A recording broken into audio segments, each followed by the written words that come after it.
Hi, this is Michael Greenwood, and I'm going to be talking to you about one of my favorite movies, The Other Side of the Wind, Orson Welles' final film, released posthumously in 2018. What business do I have doing a commentary track, you might ask?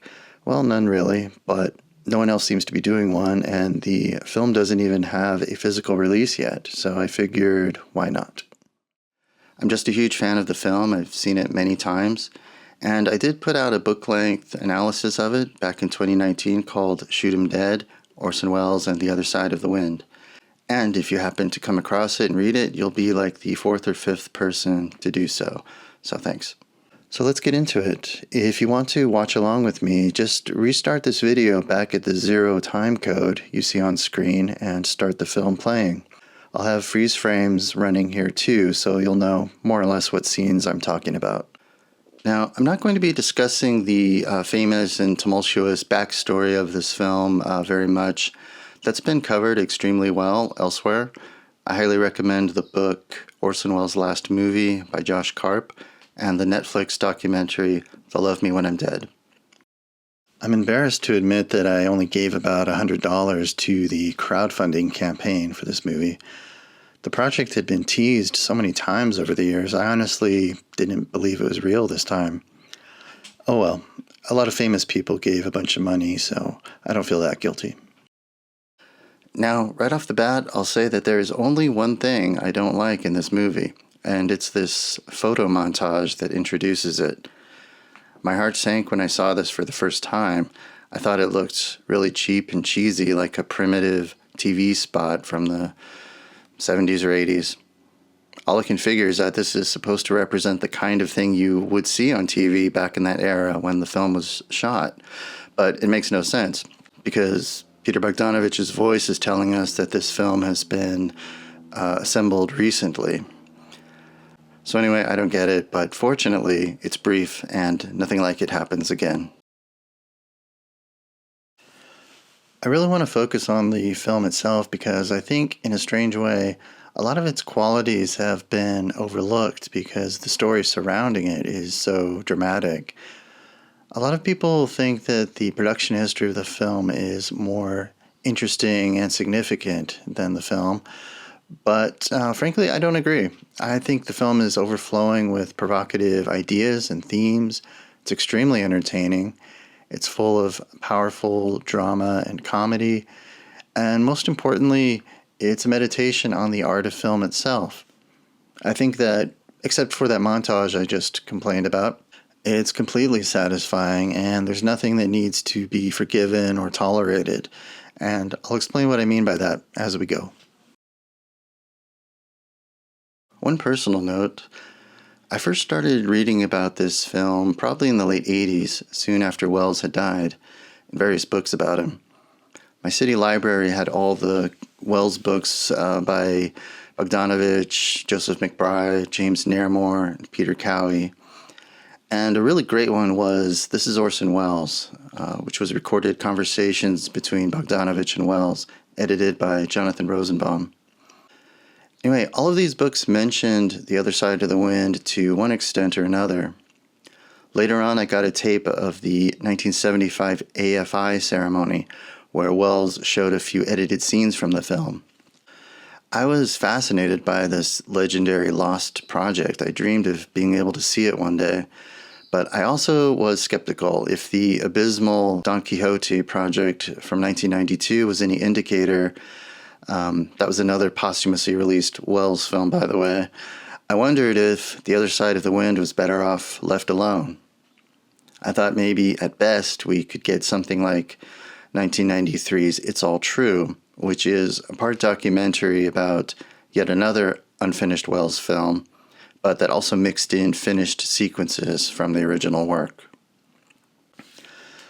I have to admit, I never thought that the very first scene in a new Orson Welles film would include shots of bouncing breasts and a strap-on.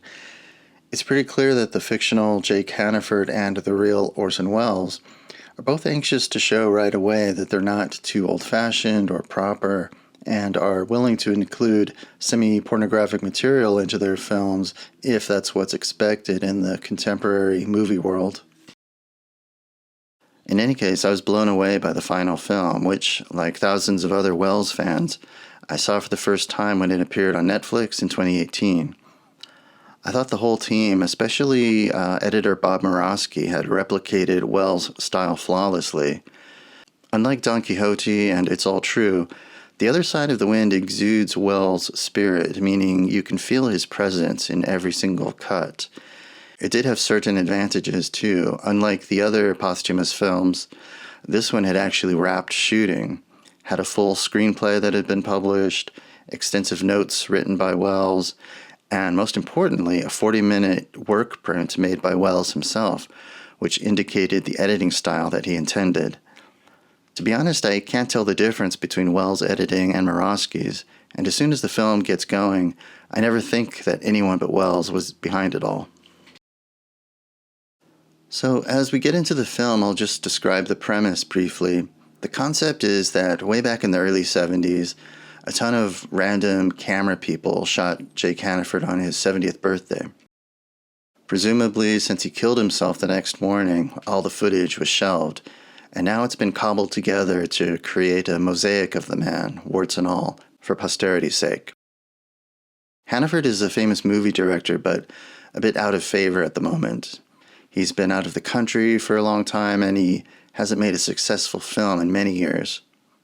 As we start the story, he's in the middle of trying to make a hip, counterculture movie to show the world that he still has it. However, his leading man has walked off the film recently, and the studio is no longer certain it wants to back this film. So, all these problems are converging as he grants access to the press for his birthday party. This extended first act, showing various parties leaving the studio and hitting the road en route to Hannaford's ranch house, serves to separate the men from the boys, so to speak. Wells aficionados like me find this windstorm of shots like a fluttering bird attack exhilarating. Others, however, are confused at best, annoyed, and may even suffer from a kind of motion sickness. I'm aware of several people who claimed that they had to bail on the film within the first 10 minutes, complaining of mild panic attack-like sensations. Now, these early scenes are what a lot of critics and detractors fixate on when they call the film quote-unquote messy. It is indeed fragmented and wild, but this is Wells' intent. It's not the haphazard work of someone who didn't know what he was doing. The majority of the film will be told in this style, so better get used to it. And here's the thing that rarely gets mentioned by critics. Most viewers know that Wells satirizes European art cinema in the film within the film sequences, but in the main story, he's also satirizing another kind of filmmaking that was big at the time, Cinéma Vérité. Cinéma Vérité was a strain of documentary filmmaking that materialized in France in the late 50s, and in America too. The Americans called their style direct cinema as early as 1960. If you've seen D.A. Pennebaker's Don't Look Back about Bob Dylan, or Monterey Pop, or Frederick Wiseman's films like Titicut Follies, then you've seen examples of direct cinema. In a nutshell, the idea is to be a fly on the wall. The camera just films whatever's going on, and there are no narrators, interviews, or text on screen to explain everything. But the most famous film in this style might be Michael Wadley's Woodstock, which was a huge hit in 1970 and made use of very aggressive editing techniques, including rapid montage, split screen, and freeze frames. Now, viewers who feel that the film is too out of control or too rough around the edges are lucky that it's as tame as it is, because according to some materials, including the script, it seems that Wells may have intended it to be even more diverse and radical. He probably would have used more still photography to simulate moments that had to be reconstructed due to no film footage being available, kind of like in Jim McBride's David Holzman's Diary. And he may also have included some scenes shot in the early videotape format. I'm actually glad that wasn't done because that footage looks really ugly. If you've seen Nicholas Ray's We Can't Go Home Again, that's the kind of thing I'm talking about. I absolutely believe that The Other Side of the Wind can be enjoyed strictly at face value because it's so entertaining, without knowing all the reasons why Wells is doing what he's doing. But it is also interesting to understand that this film is very much about what was going on in the film world at the time. In Hollywood and in Europe, the mainstream, the underground, and exploitation films. All of that is swirling around here and makes up the DNA from which this film is born. It's also why the content of the film would have seemed pretty dated quickly, which I'll get into more later, and why Wells eventually lost faith that it would seem relevant and considered making it into more of a behind-the-scenes documentary or a video essay like F for Fake. So, in other words, instead of just a primary story and a film within the film, we might have had that plus a third level of metatextuality with Wells himself presenting and commenting on the material we're seeing.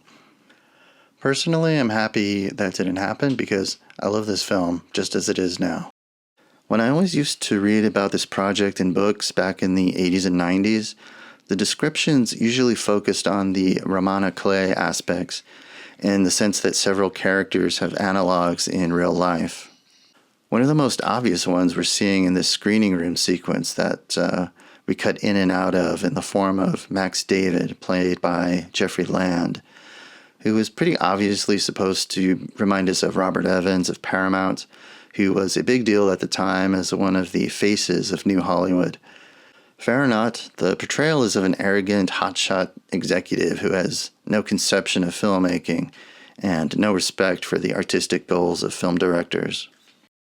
I'll point out some of the other characters based on real people as we go along, but I'll probably miss a few because the Ramana Clay thing kind of evaporates after a while, which I think is probably for the best, because Wells was interested in many other and more interesting things besides just skewering the movie business. Now, this was one of the few scenes that I saw long before the film came out. It was part of the AFI broadcast from 1975. Norman Foster as Billy is just wonderful as the Hannaford lackey who's doing his best to reassure the studio exec that Hannaford's film is going to be great. Foster directed a lot of the Mr. Moto movies, as well as RKO's Journey into Fear, which Wells produced and acted in under the Mercury Theater banner. He's one of several directors who act in this film. I'm not sure why Wells was so keen to recruit fellow directors into acting, but he certainly gets great results. The main star, John Huston, acted a lot, of course, but we also have Peter Bogdanovich, as well as several directors more or less playing themselves, such as Claude Chabrol, Paul Mazursky, Henry Jaglom, Curtis Harrington, and Dennis Hopper. One last thing about this scene, it's very significant that Hannaford isn't there, even though we're going to hear several times later about how important this meeting was and how Billy loused it up. It's entirely Hannaford's fault because he just didn't feel like going. He was done for the day and decided to go home, that's all. So much has been made about the autobiographical aspects of this film, and I don't happen to think they're as concrete as others do, but this is definitely one thing that Hannaford and Wells could bond over. Wells loathed executives, and there is a, to me, nightmarish story in Josh Karp's book about Wells taking a meeting with two Universal honchos who really wanted to work with him and were extremely deferential. And Wells did everything he could to sabotage the deal. He refused to go to the studio to meet them. He made them come to him. He refused to show them his script and basically just kicked them out after wasting their time. What in the world was he thinking? Within a year, he could have completed this film and have much better production values in it and gotten it into theaters. Aspiring filmmakers would kill for such an opportunity. I do think that Wells was misunderstood and mistreated by the industry, but he was also his own worst enemy at times, and that is certainly something that he channels right into the depiction of Jake Hannaford. It's in all of these driving scenes where you can really see the film's complete disregard for the notion of continuity.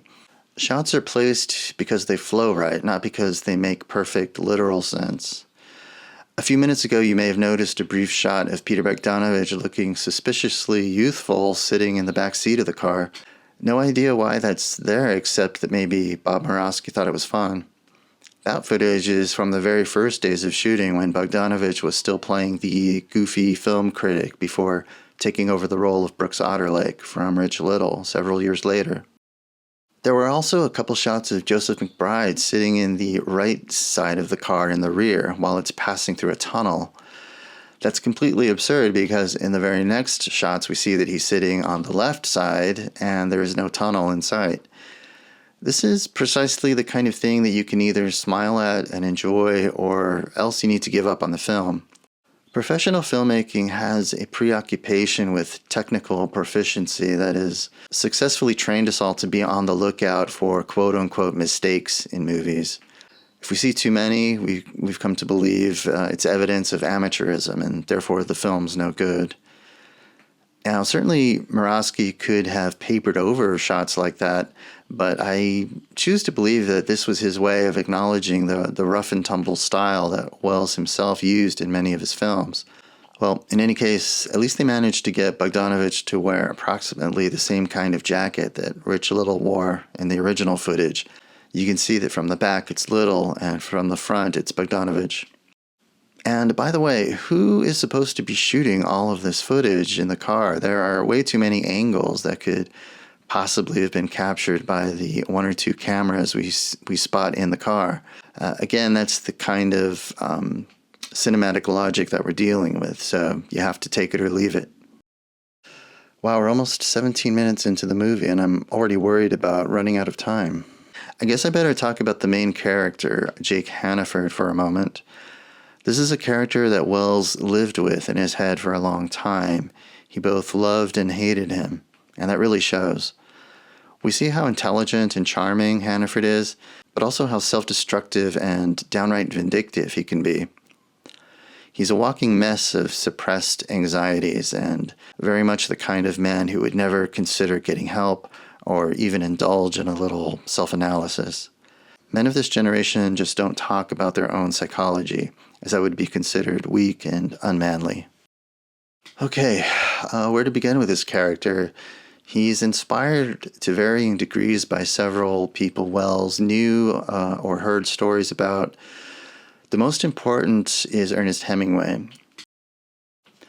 In the 50s, both Hemingway and Wells spent a lot of time in Spain and were very interested in the world of bullfighting. Wells noticed that Hemingway was always fawning over a handsome young matador named Antonio Ordóñez, who really looked like a movie star, almost like a Rudolph Valentino type. Wells was good friends with Ordóñez too, and I'd sure love to know if he ever got him to talk about his interactions with Hemingway. The implication or the theory essentially was that Hemingway had sort of lost his mojo in his later years, both creatively and sexually, and was in a way making a fool out of himself by following these young bullfighters around. Of course, what people didn't know at the time was that Hemingway was suffering from a very serious clinical depression, only horribly exacerbated by his alcoholism, leading to his suicide in 1961. The date of his death was July 2nd that year, and Wells makes his main inspiration unambiguous by specifying that Jake Hannaford's death also occurs on the 2nd of July. That might be a little too on the nose and even a bit unfair, because Hannaford is also based on several other people. Hemingway's father also died by suicide, as would his granddaughter. This is a subject that certainly occupied Wells. His father basically drank himself to death when Wells was 15, a truly traumatizing experience for which Wells blamed himself. Hannaford's biographers in this film also report that his father hung himself in a hotel room many years ago, and imply that Jake too may have not only a guilt complex over this, but a similar self-destructive tendency. Anyway, Wells conceived of a project as early as the late 50s that focused on the spectacle of death inherent in the sport of bullfighting. He found the rabid fans pretty ghoulish and eventually sympathized with the innocent bulls over the sadistic spectators. This project was called The Sacred Beasts, and at some point in the 60s he changed the Hemingway-esque author into a film director, and also planned to shoot the film in a Cinéma Vérité style. He met with Albert and David Maysles, the American direct cinema practitioners, who later made Salesman and Gimme Shelter, but nothing came of that except for a short film called Orson Welles in Spain, which you can find pretty easily if you look for it. It's very interesting because you can see Welles as early as 1966 trying to explain the radical aesthetic that he had in mind to utterly uncomprehending listeners. He's so excited about the possibilities, but the investors just want to know if anyone else has worked that way before. That's the story of Welles' life. He always dreamed of new things, while everyone else just wanted him to do something familiar.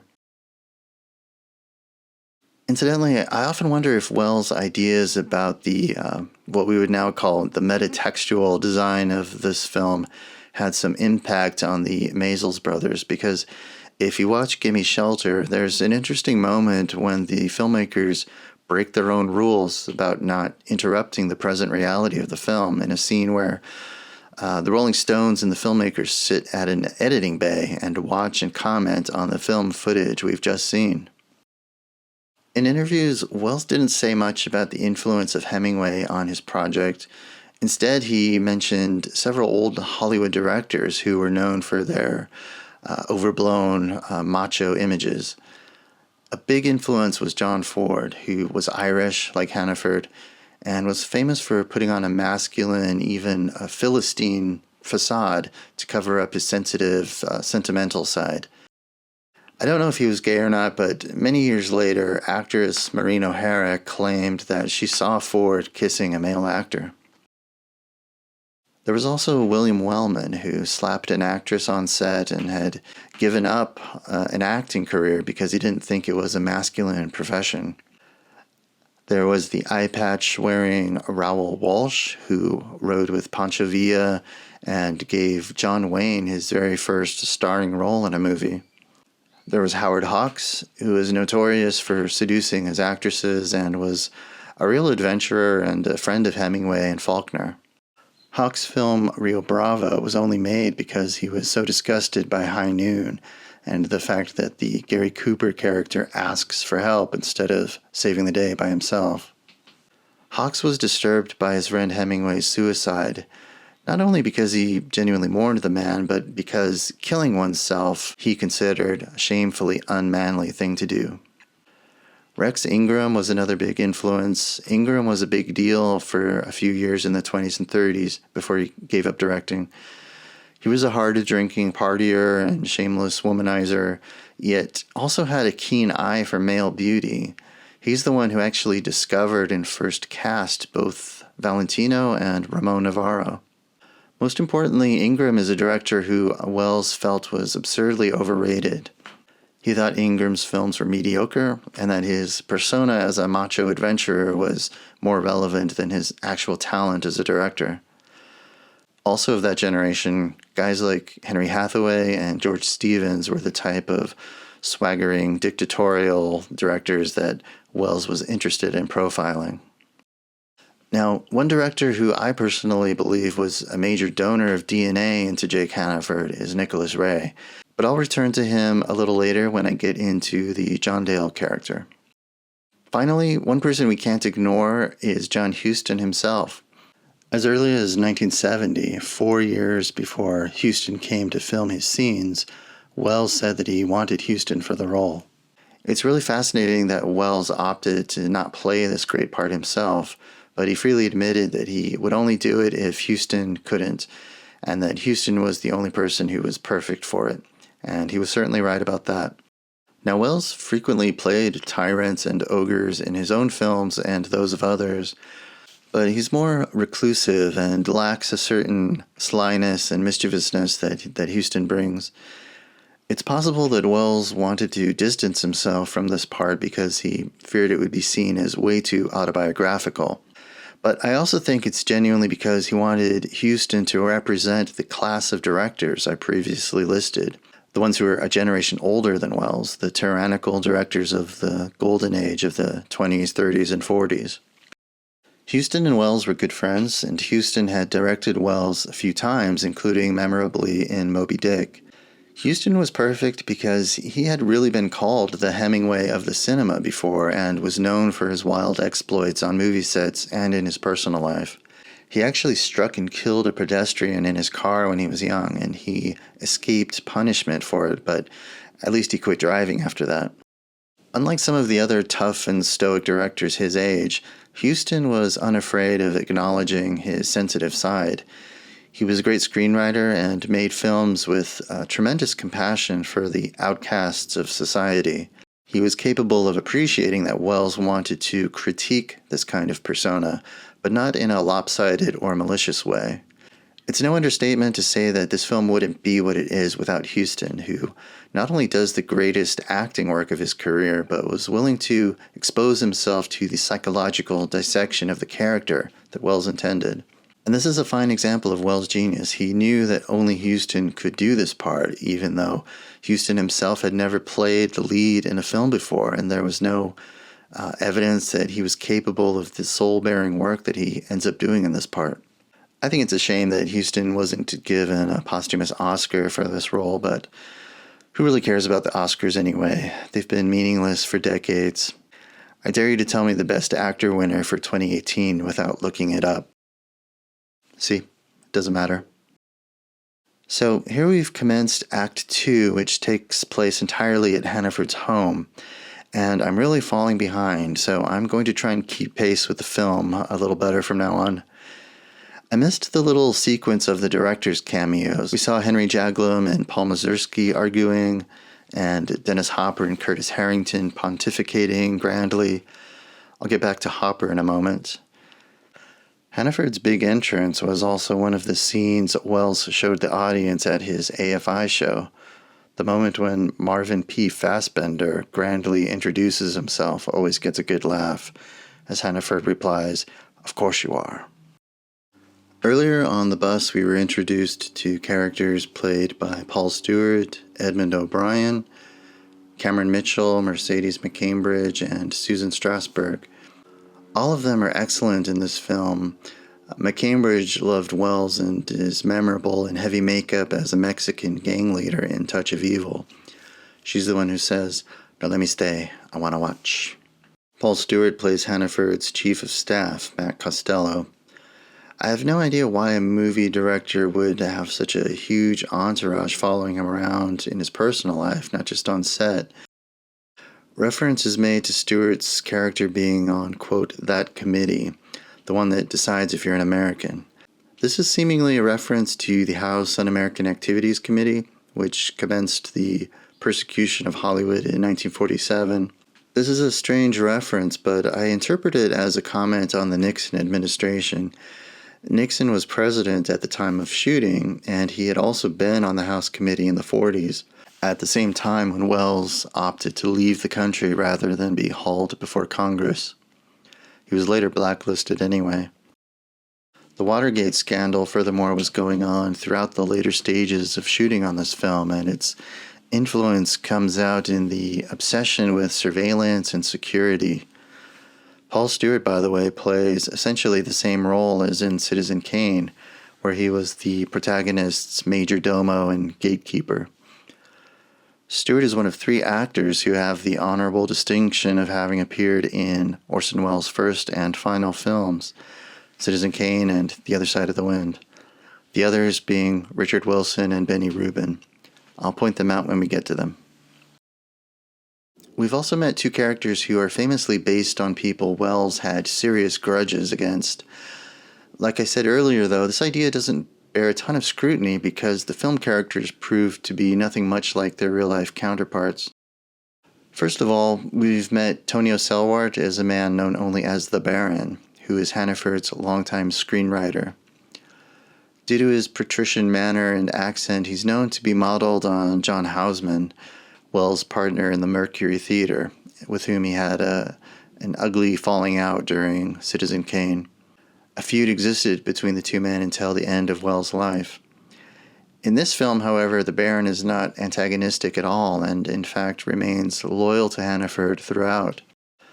Tonio Selward is really great in this role. I don't believe I've ever seen him in anything else. And unfortunately, he's just one of a great many people in this film who didn't live long enough to see it completed. More famously, perhaps, is Susan Strasberg playing Julie Rich, a character based on Pauline Kael.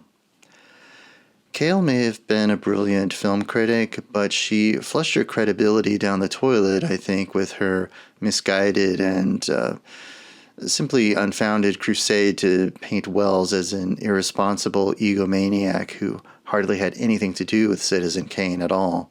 Kael's actions were outrageous because there was much more at stake than Wells' hurt feelings.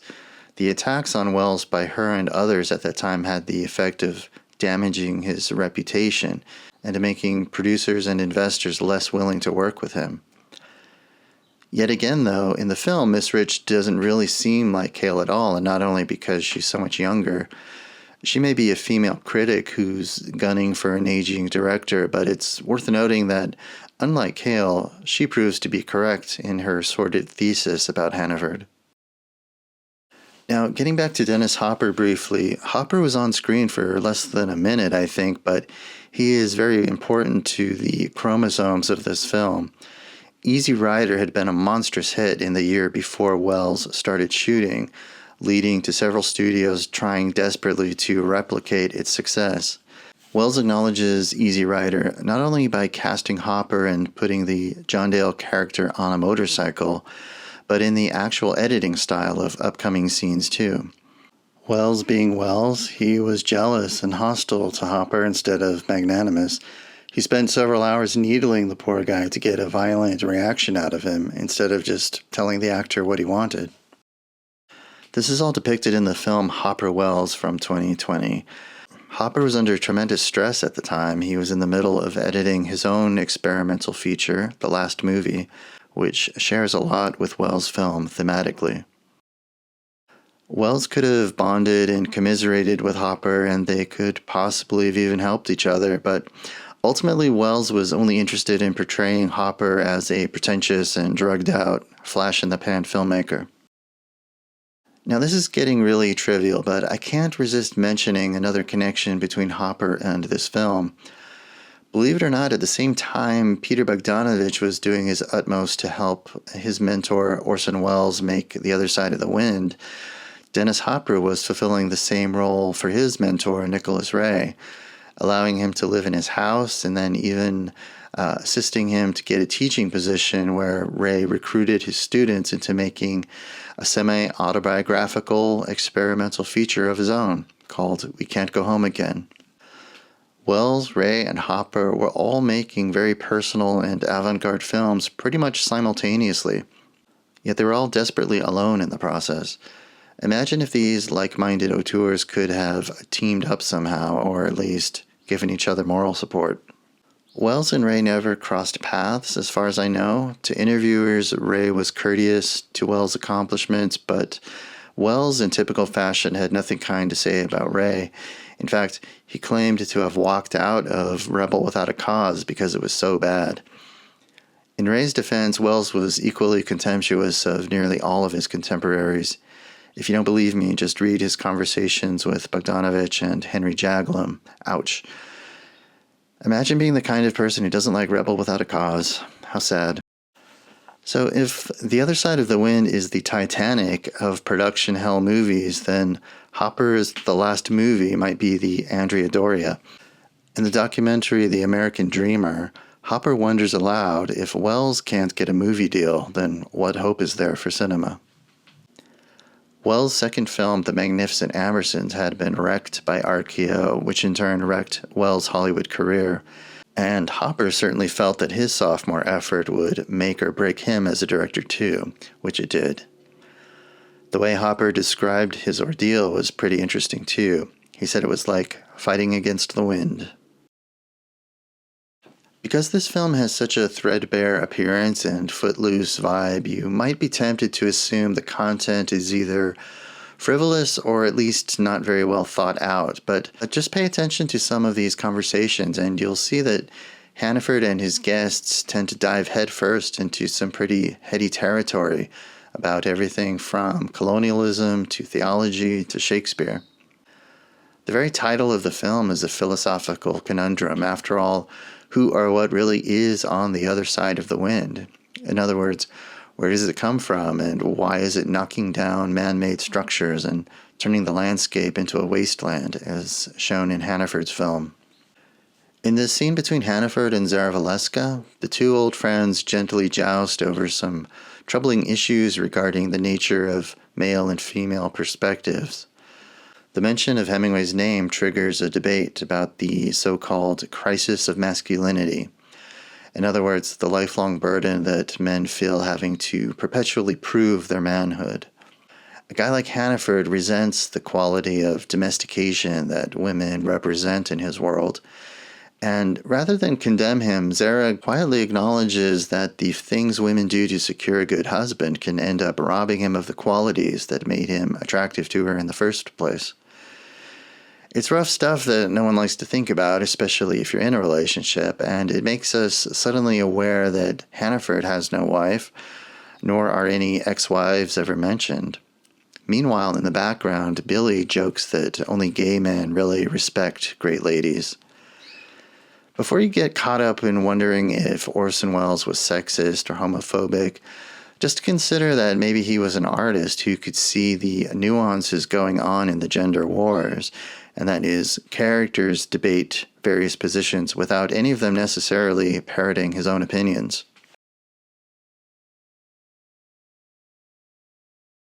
Getting back to the theme of the director as God and the theological talk that's recurred periodically, it all dovetails with the questions about the essence and meaning of cinema. God is the master of the elements, and Hannaford is the master of his film, though his mortal powers are failing currently.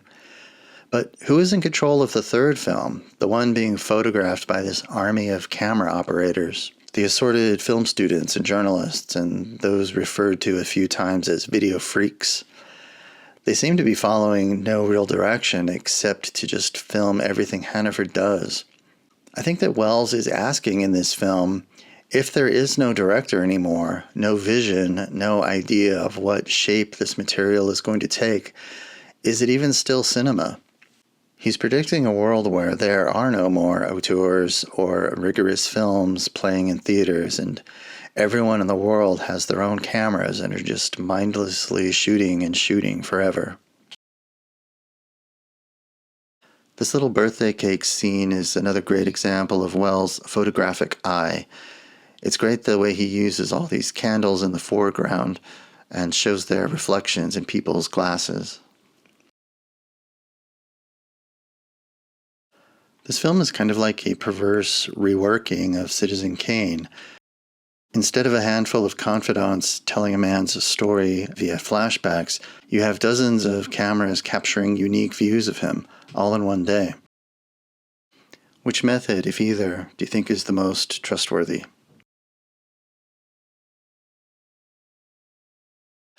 Okay, here we are with the second big excerpt from Hannaford's film, which he's screening for his guests, apparently to provide evidence that he's actively working on a bold, sexy, and kaleidoscopic new project.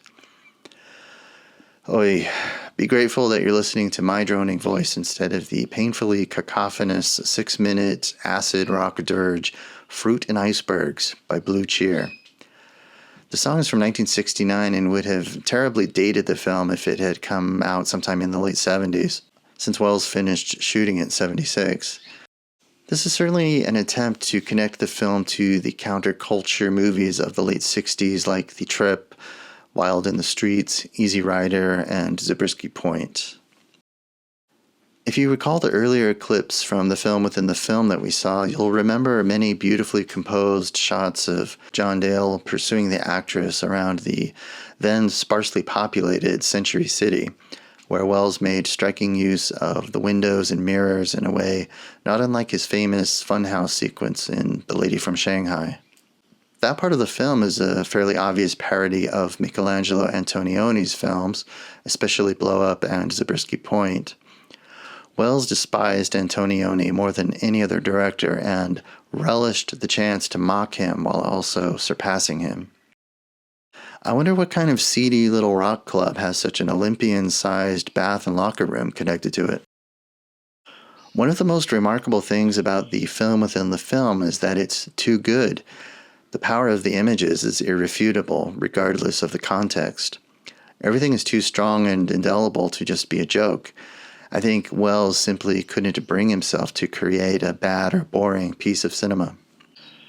For those who don't know, the actress is Oya Kodar, Wells' companion, collaborator, and mistress for the last 20 or so years of his life, while he remained legally married to Paula Mori. She was kind of Wells' Yoko Ono in that she encouraged him in a more avant-garde and erotic direction, but was also lacking in the people skills that might have saved some of her business dealings from oblivion. She is credited as co-screenwriter on the film, but not on the published screenplay. It seems that her contribution was more in the area of ideas than actual writing, which is fine. She also appeared prominently in other Wells projects of this period, such as The Deep and F for Fake. In F for Fake, she sashays around nude a lot, teasing Pablo Picasso in the same way she teases John Dale in this film. This bathroom scene is almost more Fellini-esque than Antonionian, if that's a word, with the various couples frozen in embrace as random individuals sneak glances into the camera. Well, this is probably the weirdest scene in the movie. Much has been made of Kodar's extensive nudity in this film. 21st century audiences, raised from youth to read almost everything as suspect and offensive, often can't accept what they're seeing with their own eyes because they think they're supposed to come to a judgment about it immediately. And that's not how you absorb art. We should be asking what the nudity signifies in a case like this, not whether or not it's acceptable. I see the role of the actress in this movie as a symbol of the power of nature. She exerts easy control not only over men, but of the elements themselves. Unlike the other characters, she moves about easily and unconcerned in wind and rainstorms. Her character in Hannaford's film is that of a political anarchist who also seems to become a kind of pagan priestess in the film's climactic scenes. Her character in the main story is similarly mysterious, confident, and tranquil. We'll return to this subject later, but keep it in mind as we continue to see the woman in Hannaford's film interacting with John Dale's character, just as the actress simultaneously deals with Hannaford in Wells' film. Out in the main area of the rock club, we start getting into the theme of emasculation that will get more and more prominent in the second half.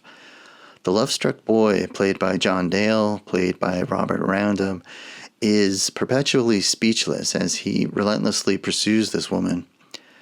Having bought her this doll earlier, he now watches as she mutilates it, cutting out its eyes and also threatening its genitalia with a pair of scissors. This is also where we begin to see the boy gradually stripped of his belongings. His beautiful Triumph Bonneville has been abandoned somewhere, and he's just lost his jacket to the woman too, who's changed into it out of her wet clothes. What few clothes he has left will be peeled away soon enough too. I love that we're never told what the heck this movie of Hannaford's is about. The characters are forever chattering, but they never analyze or try to discuss the film. That somewhat implies that no one is very impressed, and therefore they avoid saying anything about it in order to spare Hannaford's feelings. Well, they might not like it, but I think it's interesting. I'd watch a feature-length version of it. Supposedly, Wells planned for a full half of the film to be this film within the film and half to be the present-day story on Hannaford's birthday. But I can't see how that would work due to the surplus of material from the main story. In the documentary They'll Love Me When I'm Dead, you can see many clips from outtakes and scenes that didn't make the final cut. I admire Murawski and the producer's firmness in keeping the film a standard 2 hours in length, as it must have been tempting to include as much of Wells' material as humanly possible. They could probably have created a 5-hour version of this film if they'd wanted to. Anyway, trying to piece together the plot of Hannaford's film is probably futile. We're told more than once that we're seeing the reels out of order, too, so there's no way to be sure of the chronology. From what we do see, we can gather that Hannaford, as well as his creator, Wells, wanted to indulge, even wallow in the sensational material that had recently been taboo in movies, simultaneously pandering to the prurience in audiences as well as to highbrow film critics. The combination of radical politics and graphic sexuality was probably formalized by Jean-Luc Godard, but it was quickly taken up by guys like Pasolini and Bertolucci, etc., the kind of directors Wells surely despised. It's hard to know if Wells really felt that he was remaining safely above sleazy and didactic content, hiding behind the mask of Jake Hannaford, ostensibly mocking it but also enjoying it. That's just one of many conundrums about this film that make it so compelling and thought-provoking. Okay, now this is probably the most famous scene from the film. It's the last one that was accessible before 2018, as it was included in a documentary Oya Kodar made in 1995 called One Man Band. Shot in poor man's process over the course of several years, with cinematographer Gary Graver sometimes doubling for Robert Random when he wasn't available. The scene is a tour de force of montage, sound, and color. It's really a remarkable achievement, and it's important too in showing that Wells' simulations and parodies of the cinema of others drastically departs from Antonioni at this point.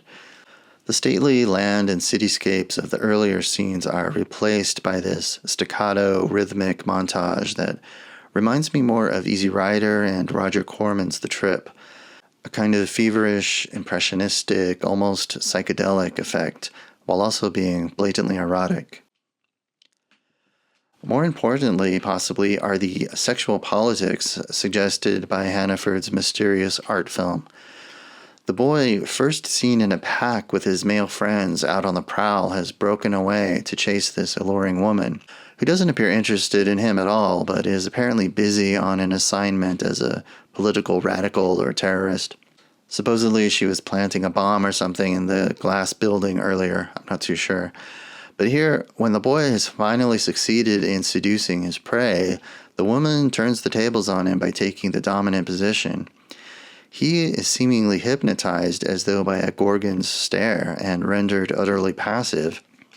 If he really desired this woman so intensely, he sure doesn't seem to be enjoying himself now, although I suppose that could be because they're not alone in the car.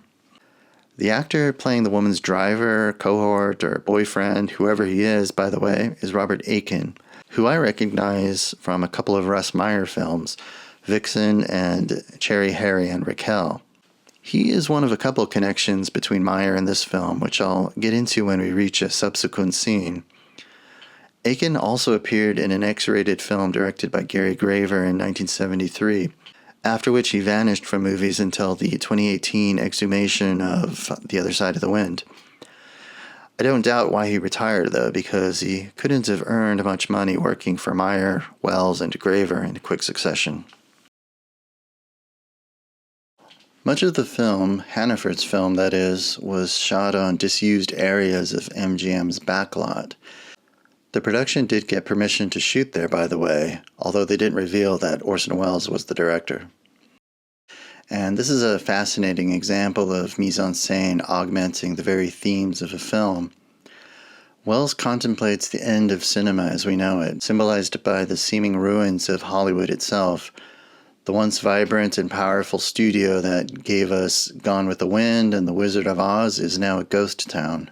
We see set facades and scaffolding collapsing in the wind and rain. Combine all that with the idea of these two completely speechless Adam and Eve-like characters who alternately chase and flee each other, and the whole thing just suggests a borderline science fiction world where society is disintegrating into a Mad Max kind of future where humans can only communicate through passionless sex and are reduced to taking refuge from the elements in rickety structures and abandoned trains. And then, just as this imagery reaches its extreme, the film cuts off due to a power outage. As if infected by the film, the real world is breaking down as much as the fictional one. This guy who plays the projectionist is so great. He's just doing his job and does not care about this dopey film one bit. His name is Gene Clark, and he has no other film credits. I'd love to know his story.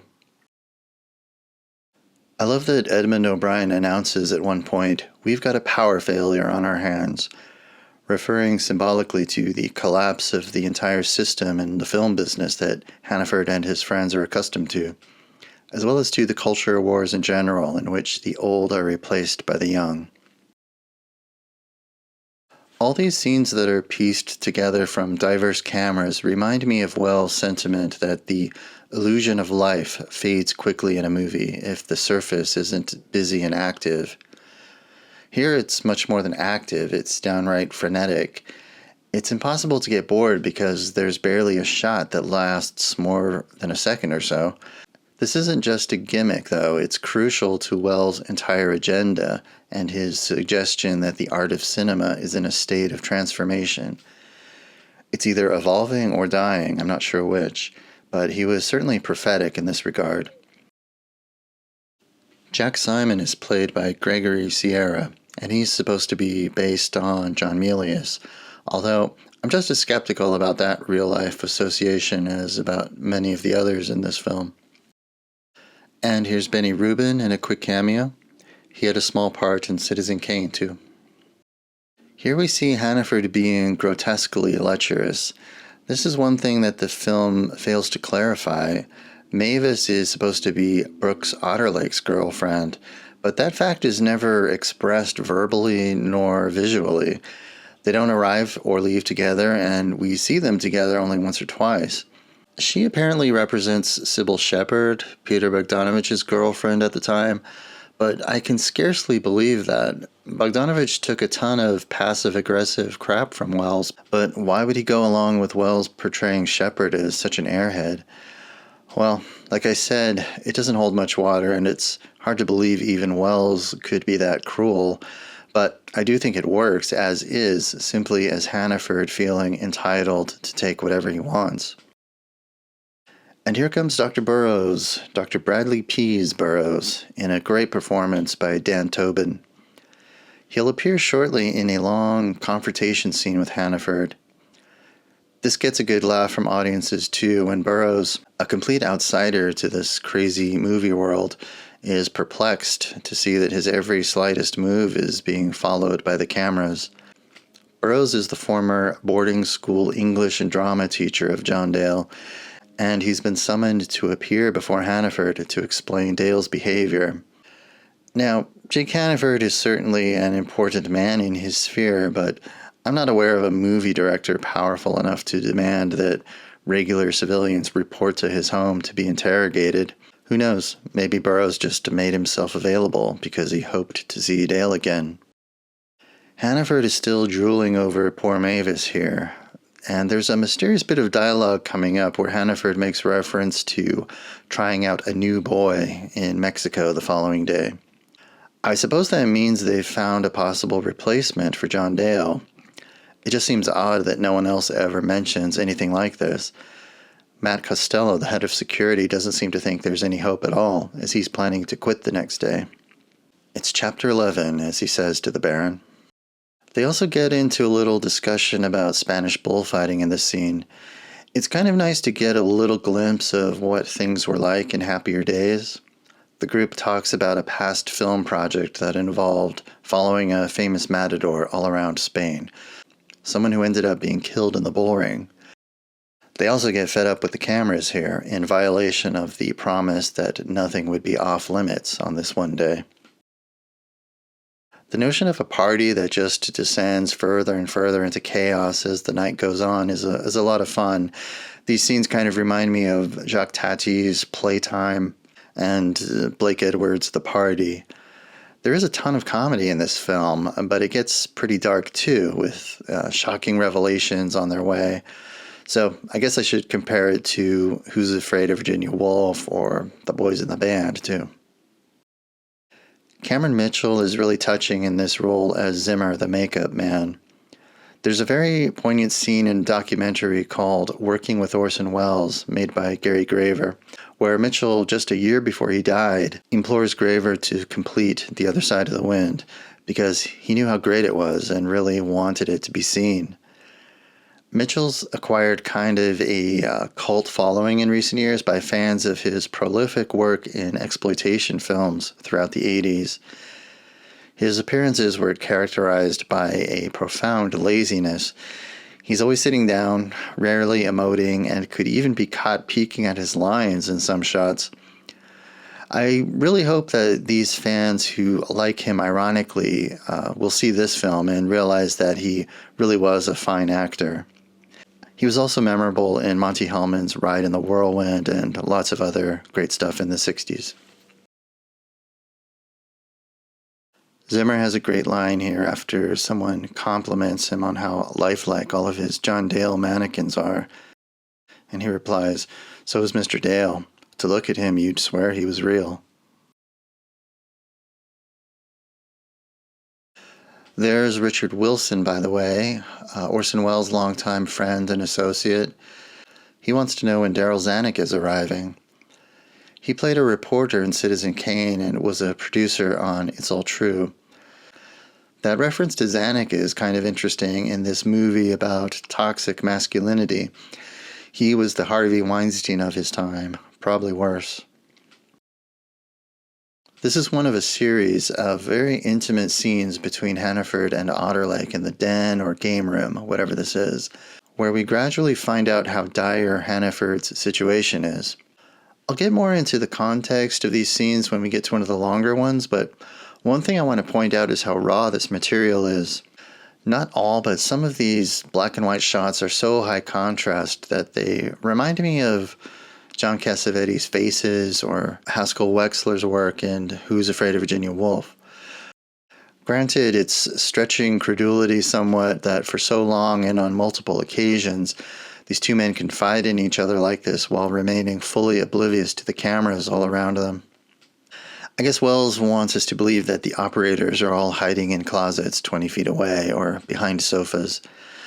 Well, at least Otterlake spots one of them eventually. There's also an odd exchange of looks here between Hannaford and the actress. They seem to be on good terms, and they share conspiratorial glances periodically. But for a brief second here, it looks like he is making her jealous by flaunting Mavis in front of her, brushing by her without stopping or saying anything. Yeah, it's a very ambiguous relationship these two have. She's certainly not a minion of his, but she's not a threat either. Now the power's back on and we've resumed the film screening. We're seeing more of the scenes that Welles shot on the studio backlots in 1970. But first, a little more with Dr. Burroughs. He's so great. He's so excited to see John Dale and doesn't even know that Dale isn't among the partygoers yet. He's about to get an eyeful of bare skin on the screen, and it's hilarious to see how mesmerized he is by it. It's also not 100% clear if he's more interested in the actress's nudity or Dale's. The other great thing about this scene is it confirms that the entire crew of Hannaford's film, even down to the projectionist, have very little regard for Dale. Burroughs assumes that everyone should be impressed by their leading man, to which this guy replies, "He's not my leading man, buddy boy."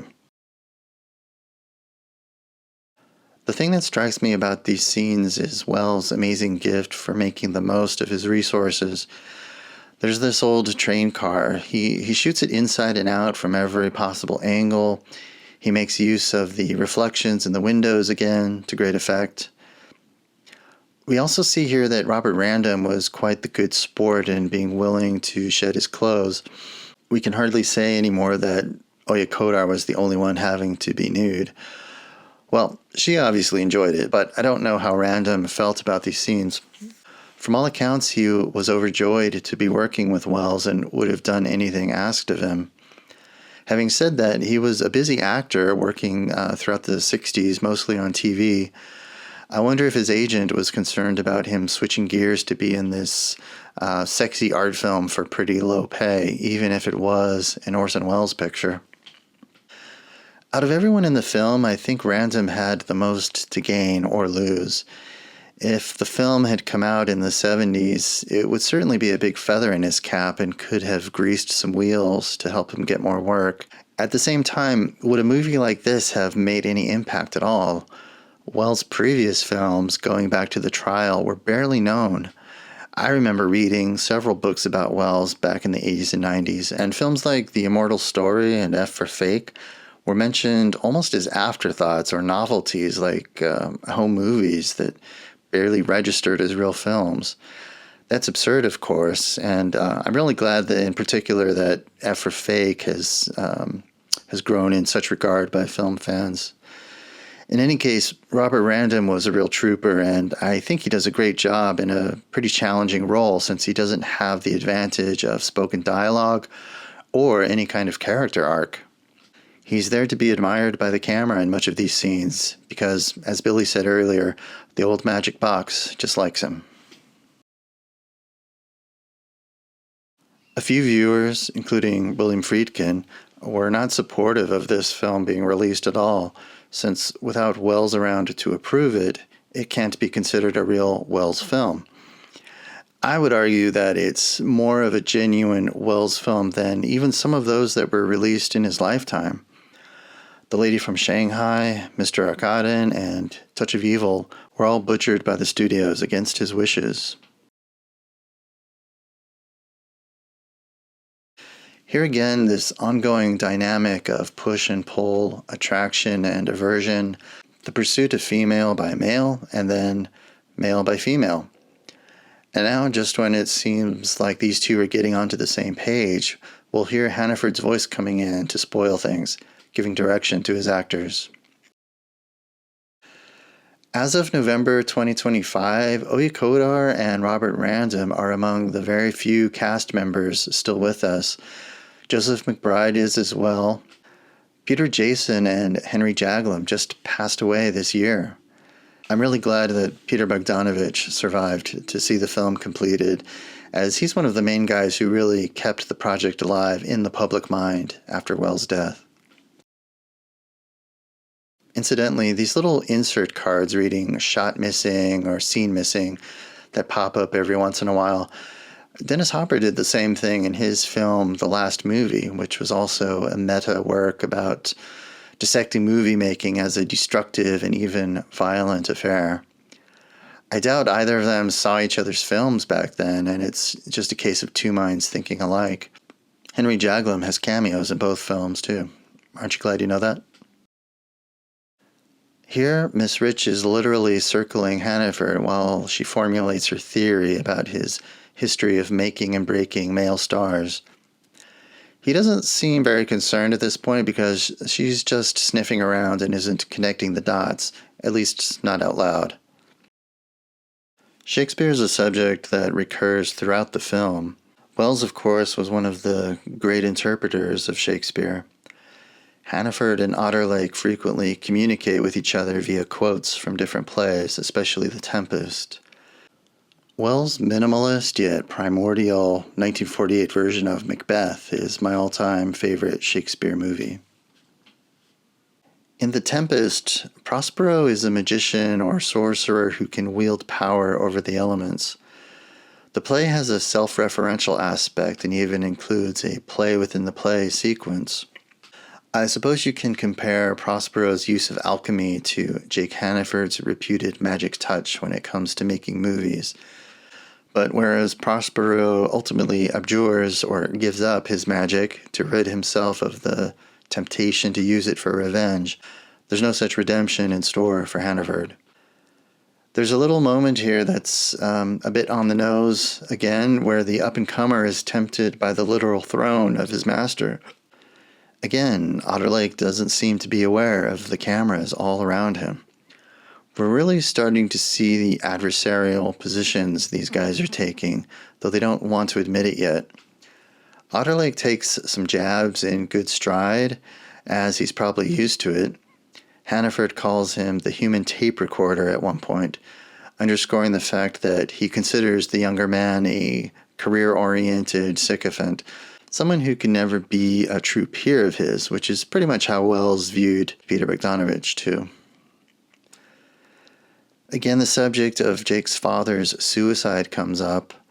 I wonder what Freud would make of Otterlake indulging this topic, knowing that his great friend and hero is right in the midst of the worst crisis of his entire life. He shows the knife in a little deeper, too, when he says that the biggest consequence of the elder Hannaford's suicide was that Jake had to start working for a living. But honestly, Otterlake doesn't really show any signs of disloyalty in this film. He's just not adept at reading what his friend needs. He doesn't even make any suggestions. He just keeps asking what Jake's going to do. Wells had a loyal group of associates that always answered his call, like Richard Wilson, Norman Foster, and Paul Stewart, all of whom became directors too. But Jake Hannaford's entourage, or the Hannaford Mafia, as Otterlake calls it, is like a corrupt similitude of the community of artists that Wells assembled in the Mercury Theater days. It's also clearly inspired by John Ford's circle of friends that he hired for most of his films, which was nicknamed the Irish Mafia. Claude Chabrol refers to Jake Hannaford as a cat that walks like a bear, and the Baron calls him a necromancer, though I do not know if he has raised the dead. They seem to be competing with each other to come up with the most cryptic way to describe Hannaford. The references to The Tempest and these increasingly mysterious statements from various characters kind of signal that we're going to be moving on to the more mystical and metaphysical ideas that come up in the latter part of the film. By the way, I wanted to say something about that sequence we saw a moment ago with the characters darting around in that little patio space with the light coming in through the wooden slats above. Wells was 55 when he shot this, and it has the energy of a young man. Not just the energy, but a willingness to be kind of frolicsome. The scene doesn't advance the plot, wasn't likely planned, and he probably just saw this area and said to the crew, hey, let's do something here. It's a moment that displays the intuitive and exuberant side of Wells, along with his total mastery of montage and mise-en-scène, the building blocks of cinema. The way Wells can shift about between scenes of dense exposition and quick moments made up of slashes of light and color and movement is really unique, and it's why his films are memorable and so rewarding on repeated viewings. Okay, I really want to say something about this spring mattress scene, and I believe I'm the only one who's made this observation. I really want to know if Wells saw Russ Meyer's Beyond the Valley of the Dolls before he started making this film. Now hear me out. Dolls premiered in June of 1970, and shooting commenced on The Other Side of the Wind in the fall of that year. The Meyer film contains one brief moment in which the camera is positioned under a bed with a couple making love atop it, and you're looking up through bed springs with no mattress or bedding on the frame. The couple is just shown lying right on the metal springs. Now, coincidences happen all the time. You know, didn't 2 or 3 people invent the telephone around the same time? But it's just such an eccentric idea. I have to wonder if Wells or possibly Gary Graver saw that quick shot in Meyer's film and then built this whole sequence out of the same concept. And no, I don't consider that plagiarism in any way. After all, as Hannaford says in this film, it's all right to borrow from each other. What we must never do is borrow from ourselves. The other really important thing in this sequence is that it furthers the theme of emasculation that started earlier, and it will reappear before the end of the film. Yet again, John Dale is completely immobilized as the woman teases and torments him.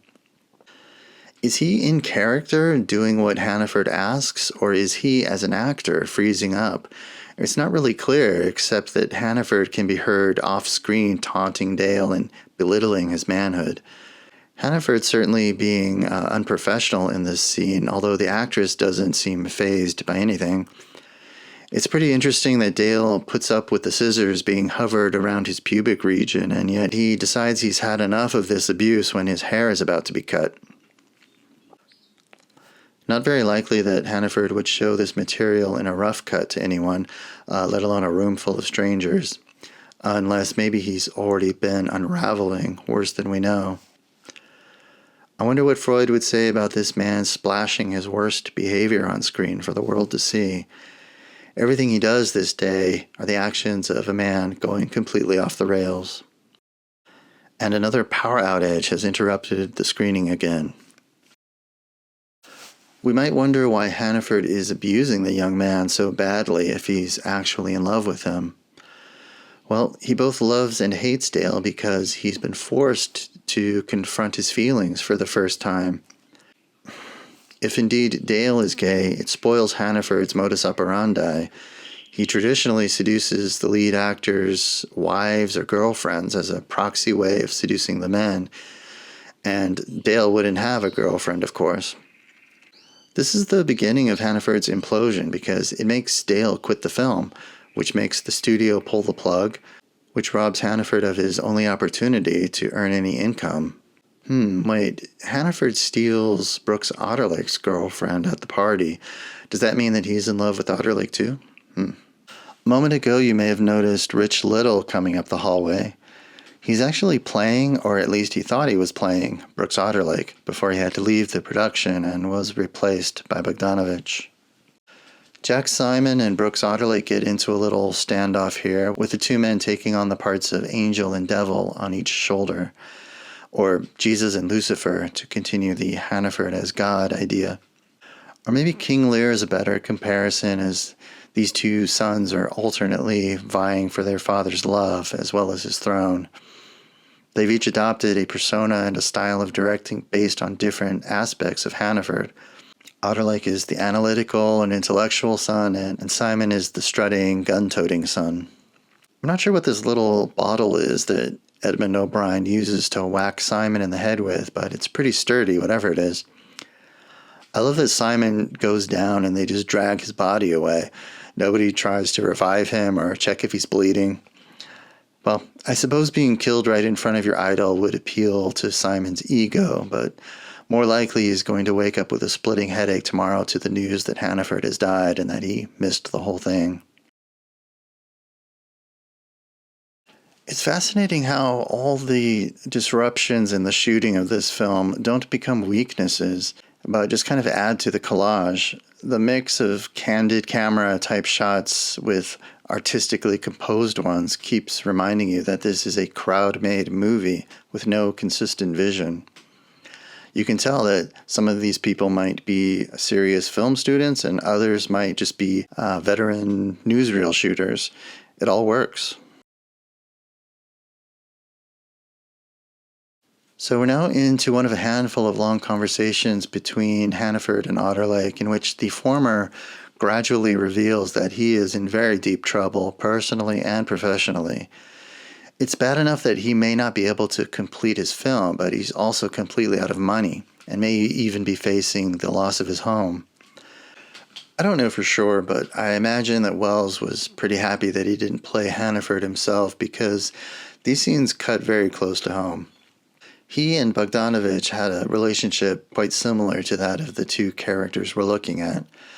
Just like in Chimes at Midnight, the younger man has eclipsed his former mentor and must now decide if he's going to remain bound to helping this man or move on with his own life. This stuff has been analyzed to death, I think, so I won't dwell on it much, but I will just say that it's brutally ironic that Wells could shoot scenes like this and remain utterly unaware of how unfair it is of him to expect other people to upend their lives for his sake.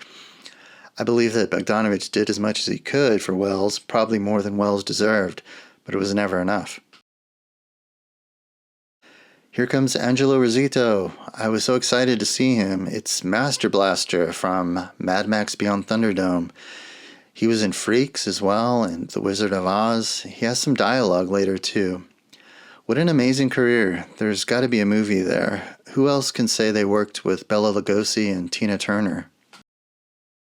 God, some of these shots are so gorgeous. It's like cinema's devolved to shadow play now. This is why you need an artist making decisions. The majority of journeyman directors, DPs, editors, producers, executives would look at something like this and say, hey, wait, you can't see their faces. Let's light this up a bit, eh? This difference between them and an auteur is that a director like Wells needs to be strong enough to resist all of the advice from the professionals on a set. Many times on this film, Wells would tell everyone what to do, even though he was the only one who knew how it was all going to cut together and that it would all work, even if it's not being shot in an industry standard way. Most of the time, crew are always trying to get you to do things the same way they did it on all their previous jobs, and that's why most movies are dull and forgettable. Now, this craggy-faced gentleman in the cowboy hat, someone calls him Herman the German. I'd really like to know who he is. He isn't listed in the credits, and I've been told that no one involved in the restoration was able to identify him. So, if you know anything, please come forward. I'm taking a wild guess and assuming that he's probably a non-professional actor whom Wells dragged into this, as he often did.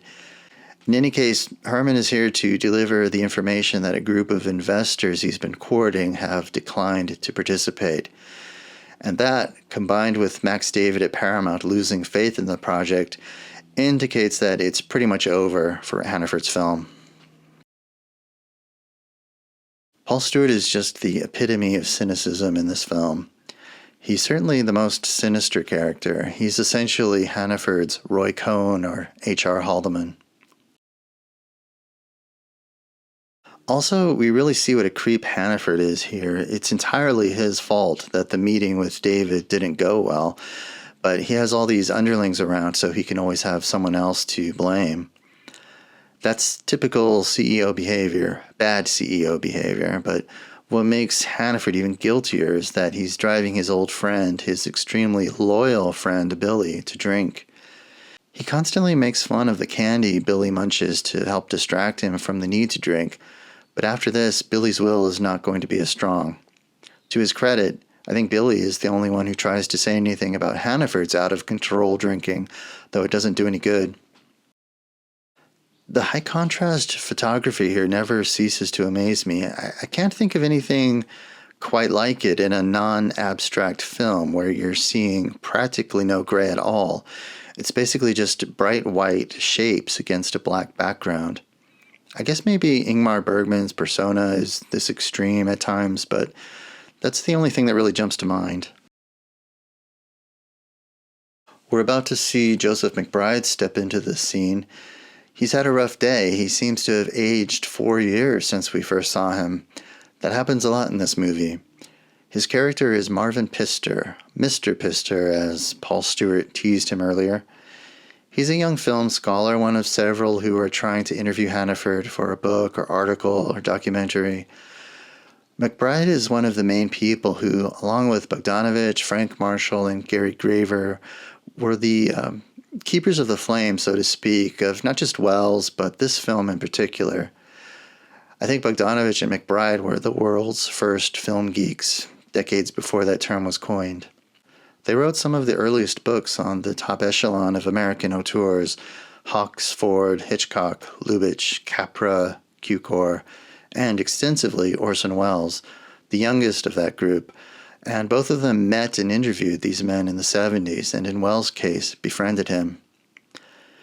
Anyway, both Bogdanovich and McBride play slightly cartoonish versions of themselves in this film. A little dorky, no offense, analytical cineasts who would absolutely annoy guys like Ford, Wells, and Jake Hannaford with their probing, sometimes comically pedantic questions.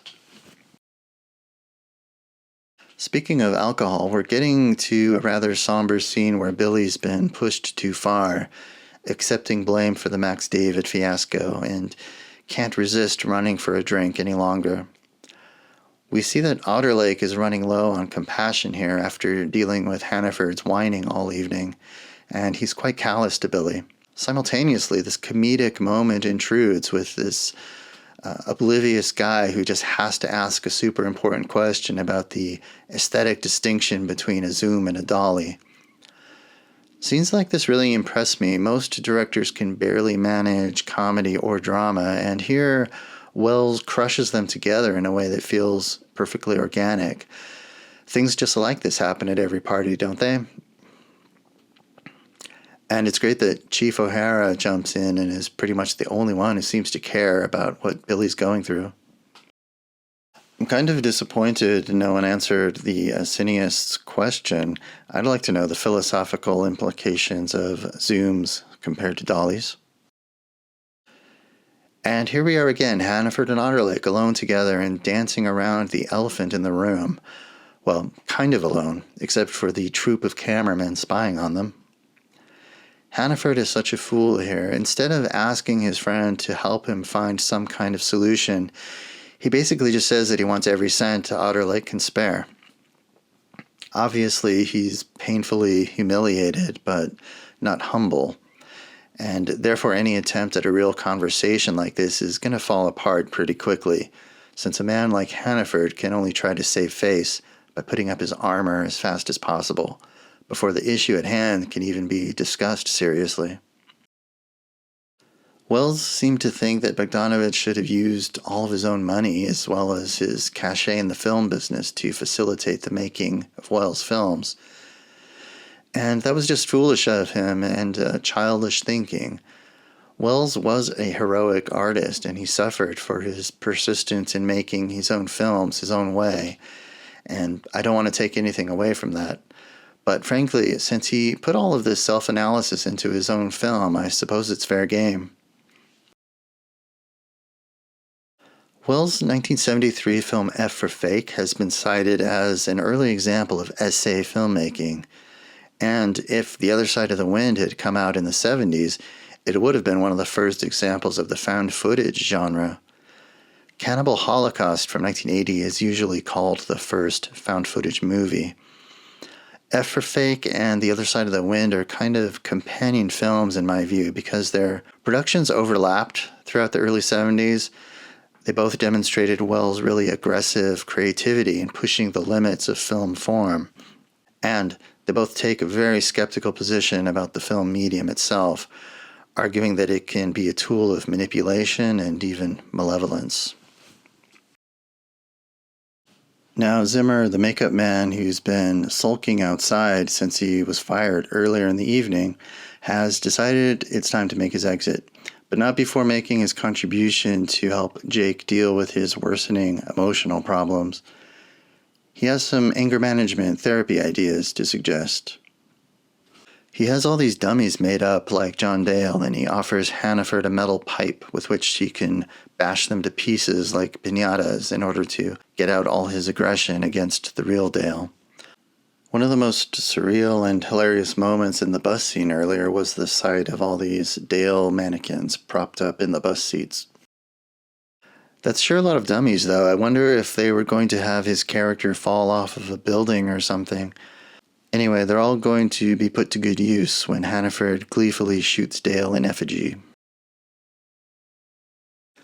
Now, despite all the exhilarating and visually striking moments in this film, I happen to think that this scene, the confrontation between Hannaford and Dr. Burroughs, is the centerpiece of the story. I could be wrong, but I believe it's the longest unbroken dialogue scene. Here, all the major themes are laid out, not only verbally, but through the subtext and the demeanor of these two actors.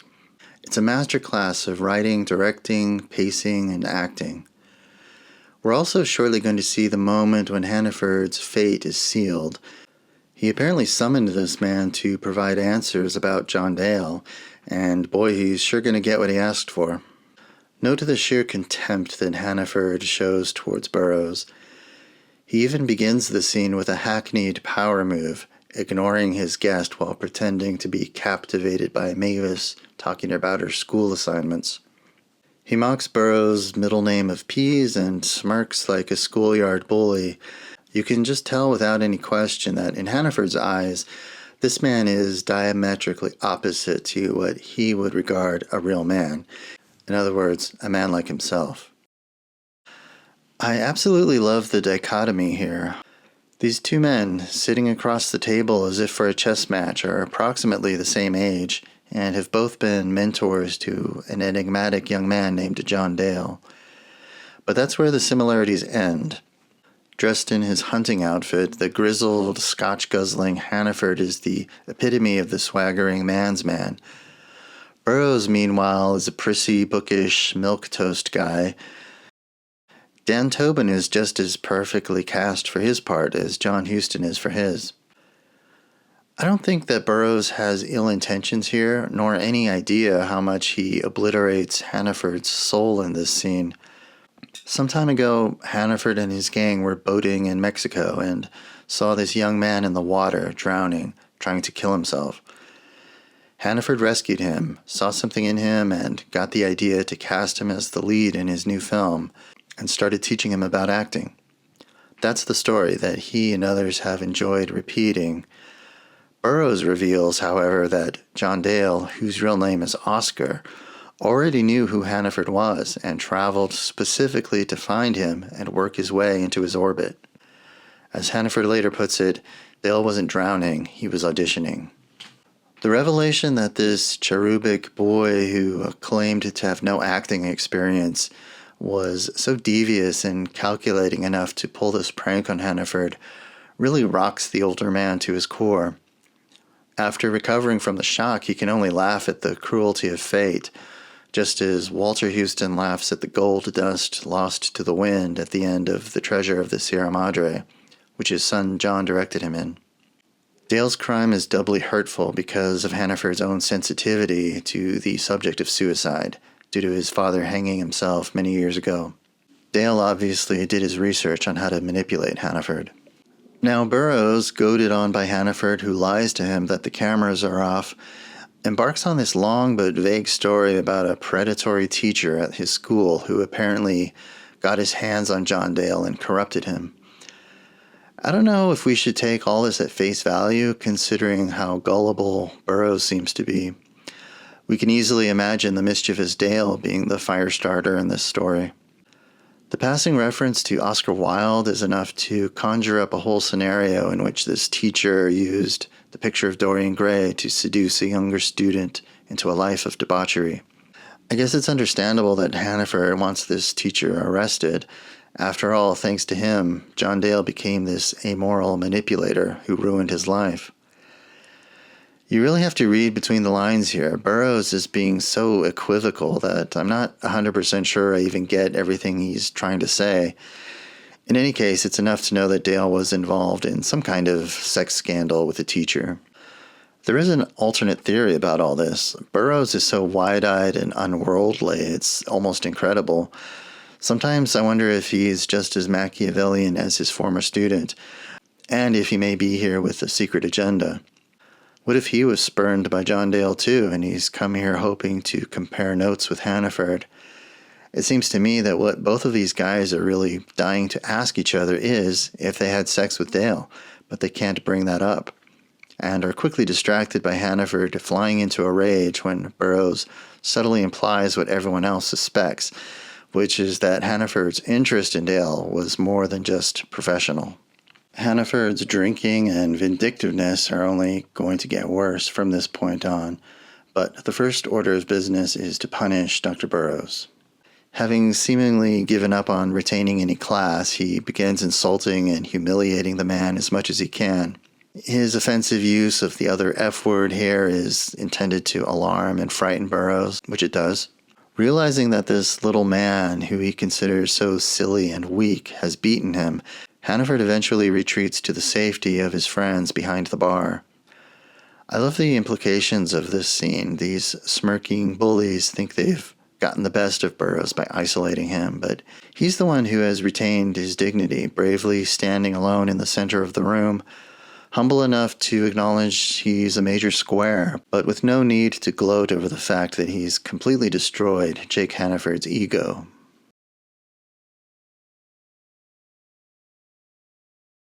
In this next scene, the Hannaford Mafia have holed up in the den to regroup and restate what they've learned and decide what it means. Hannaford is still ranting about being conned by John Dale, but what I think is really interesting here is that Zara Valeska is quite adamant that Jake is to blame for this whole mess, not Dale.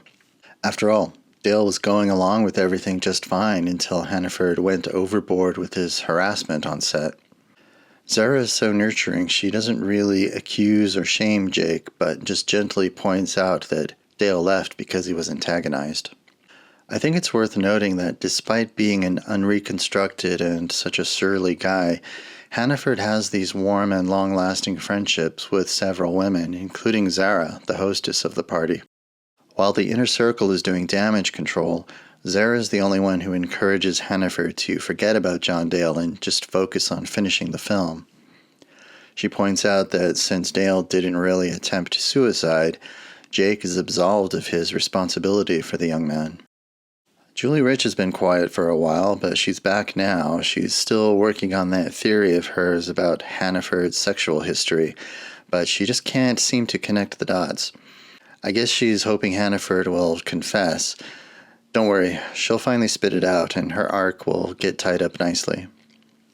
There are a lot of veteran actors in this film, but I think Mercedes McCambridge is probably the most A-list, except maybe for Lily Palmer.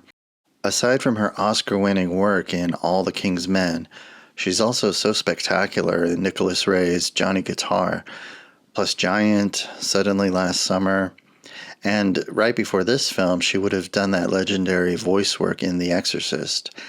That's right, she was the voice of the demon coming out of Linda Blair's mouth. What an excellent day for an exorcism. Yes, and Touch of Evil, too, which I mentioned earlier. So, as Zimmer's gift is presented to Hannaford, he suddenly remembers that he has a gift of his own to dispense. Makes you wonder if he ever would have thought of it if someone hadn't reminded him. This is going to take us into a very odd and awkward scene that touches on one of the recurring motifs of the film, the issue of colonialism in general and the frontier spirit coming up against the ways and cultures of indigenous peoples. It may not seem like a big deal, but it comes up enough that it's worth noting. When Billy was in the screening room at the studio earlier, he confirms that the actress's character is supposed to be an Indian, meaning a Native American. So the very subject of Hannaford's film seems to have something to do with political revolution, since the woman is not only an Indian, but also some kind of radical or saboteur. It would be easy to say that this story element is nothing more than a part of Hannaford's shameless pandering to the youth market and to the intellectuals of radical chic, but in this scene, with his tongue loosened by alcohol, Hannaford expresses unambiguously his belief that the Indians were brutally and unjustly wiped out, as he puts it, long before all this was movie country. And since that wasn't evil enough, it wasn't uncommon for soldiers and settlers to take body parts as trophies and, as in this case, carve jokes into them. Hannaford presents what looks like a human finger with an inscription on it to the actress. I have to admit I'm confused by his motives here. He never has an unkind thing to say to or about the actress, unlike everyone else in the story. And here he even introduces her as the better half of The Other Side of the Wind. And yet, he still seems to be quivering with anger, too, which the actress finds rather chilling. Is Hannaford just taking out his rage at Dale on her? Does he blame her, too, in some way? Hannaford is not specifically described as a maker of westerns, but he is certainly inspired by several real-life directors who made some of the greatest westerns, like Wellman, Hawks, and Ford. You may have noticed the Western and Indian-themed decor in Hannaford's Den. In the forthcoming scene where we'll see the last section of Hannaford's film, we're going to hear the voice of Juanito Valderrama singing a song that comes from the Basque region of Spain.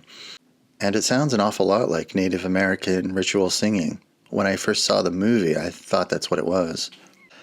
The main thing I pick up from all of the clues and words from Hannaford's own mouth about the massive atrocities inherent in the settling of the American continent is that the seemingly trendy movie he's making may not be so cynical or shallow after all. It could very well be directly expressing, with no filter, Hannaford's deep feelings about his native country's complicated history regarding race, slavery, and genocide. After all, Hannaford had been out of the country for many years. It could have been in protest to American politics. A minute ago, the Baron delivered one of my favorite lines in the film, what he describes as a simple law of physics. No machine ever produces as much as it consumes. Again, I can't get over what a strange and provocative movie this is. Characters speak in little aphorisms and epigrams, sometimes with a metaphysical slant. And then seconds later, we'll see a group of people listening to a taped interview with Hannaford discussing his father's suicide. It's so all over the place with dark and esoteric stuff flying about constantly. And yet we're also about to descend into a satirical and almost slapstick sequence as the party reaches its carnivalesque climax. Wallowing in self-pity and spluttering his scotch as he rambles, Hannaford cannot let go of his resentments. He tells the story yet again about saving John Dale from drowning and trying to make him a star, even though Mavis is now the only one listening. It's a little perverse and weirdly fitting that Hannaford finds himself talking to these mannequins. They're like a jury sitting impassively in judgment, just as mute as the real Dale. I suppose Hannaford doesn't really deserve a ton of sympathy. He's done some awful things, including to people who care about him deeply. Nevertheless, it's hard not to be moved by the plight of this old fighter who's on the ropes and just getting pummeled. John Huston really reaches something deep in himself here. He did fine work in other films like The Cardinal, Chinatown, and Winter Kills, but I don't think he was ever greater than he is here. One thing that I sometimes feel is missing is some backstory on Hannaford's career. We're told quite often that he's a big deal, but never really see evidence of it. No one mentions any titles or describes past films. We hear audio tapes of his interviews, but maybe some old film footage of a younger John Huston would have added to the portrait too. Back indoors, Hannaford's face-to-face with a tall cigar store Indian and promptly smashes it in the face with his highball glass. Everywhere he turns, he sees artificial people, first the Dale dummies and now the Indian statue, and they all seem to be condemning him. Again, I don't think we can ignore this whole motif of oppressed indigenous peoples. It's somehow bound up with the film that Hannaford's making and very much with his personal breakdown. I'm reminded of John Ford late in life as he expressed deep-seated regret about how Indian tribes and characters were treated in Hollywood westerns, including his own films. I want to briefly mention one of the main themes that ties The Other Side of the Wind to Orson Welles' previous films. So many of them, from Citizen Kane to Mr. Arkaden to Touch of Evil, share this idea of a powerful man who has a secret, the exposure of which has the power to destroy him. The reputations of these men are all important, so much so that they would rather be dead than have their secrets revealed. Gregory Arkaden jumps out of a plane the instant he realizes that he's not going to be able to prevent his daughter from learning about his shady past. And, as you know, Jake Hannaford has a similar fate with Destiny. We're in the calm before the storm here as Hannaford's associates struggle to decide what to do about the reality of the film being shut down. You might think things couldn't get any more surreal, but now, for some reason, perhaps trying to liven things up, John Carroll leads the remaining guests in a little impromptu chorus of Glowworm. This always reminds me of the scene in Robert Altman's A Wedding, where the party guests huddle in the basement during a big storm and sing a church hymn to help keep their spirits up. Well, you know it's a great party when someone brings out the guns. John Carroll's character has some great lines here. The fastest gun in the West, he calls Hannaford, alluding to the Western genre yet again. So, as Hannaford gets his aggression out by shooting down all the Dale dummies who've been eyeballing him, the rest of the guests take the cue to cut loose too, and this begins the eruption of pure anarchy throughout the party. Angela Rosito brings the actress a gun too, and she joins in, except that she begins shooting towards the house instead of at the dummies. I really want to know when Hannaford had time to instruct Angelo to take her a gun. I also would love to know why Hannaford has such a big stash of fireworks in his basement, as we're soon going to see. One of the questions that Welles is asking through his treatment of themes and imagery in this film is, what is cinema? Up through the 1950s, there were many great abstract and non-narrative films, but they didn't intrude into the mainstream film world, symbolized by Hollywood. By the end of the 50s and into the 60s, new equipment that was lighter and more affordable kind of opened up filmmaking to independents and amateurs alike. And soon you started seeing new styles and movements emerge, like the French and Italian New Waves, the New American Cinema, Cinéma Vérité, the underground, represented by Warhol, Brakhage, the Kuchar brothers, and others, and also exploitation films that fed the drive-ins and grindhouses, such as those by Herschel Gordon Lewis, Russ Meyer, Joe Sarno, etc. So all of these things were blooming and shooting their spores out into the wind and were swirling around in the atmosphere during the years that Welles was cooking up this film. On one hand, he was interested and excited about the possibilities because, in a sense, they signified that the world was catching up to him. But he was also in middle age at this time and somewhat threatened by what he saw as open hostility to the classical filmmaking ways.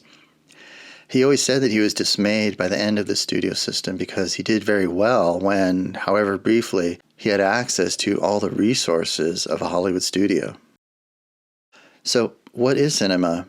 Is it a commercial business? Is it a personal form of art?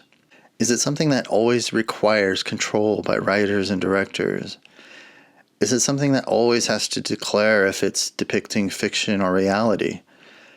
I believe that Orson Welles attempts to answer questions like these in The Other Side of the Wind.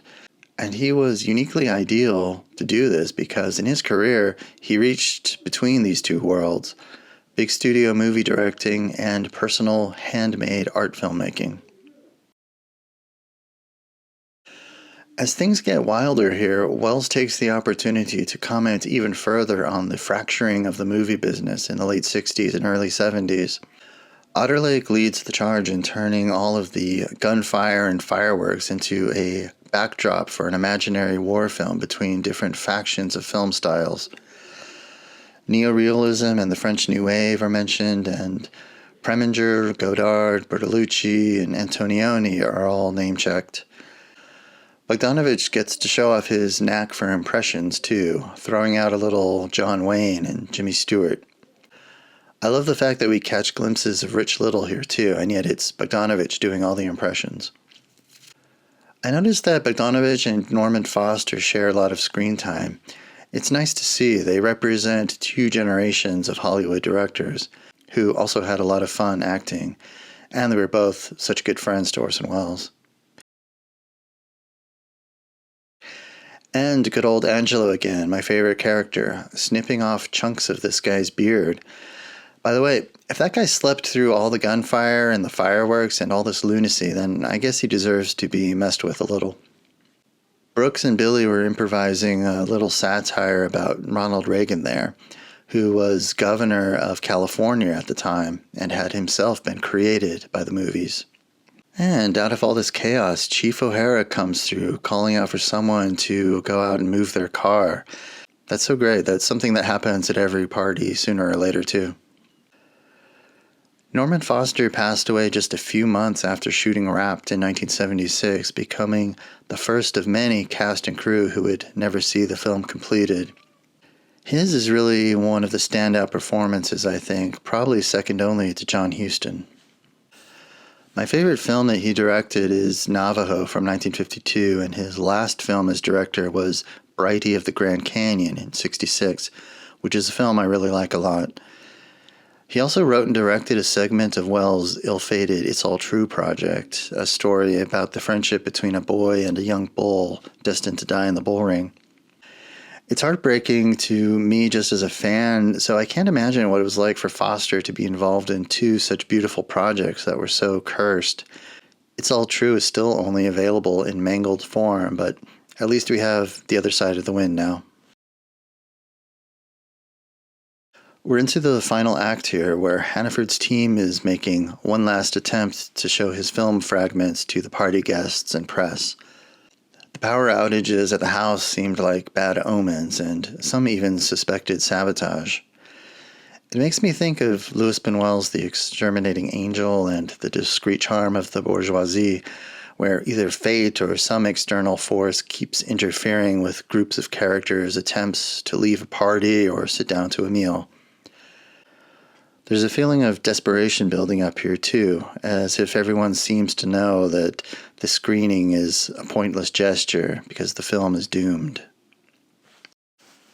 Now, take a look at this conversation between Brooks Otterlake and the Baron.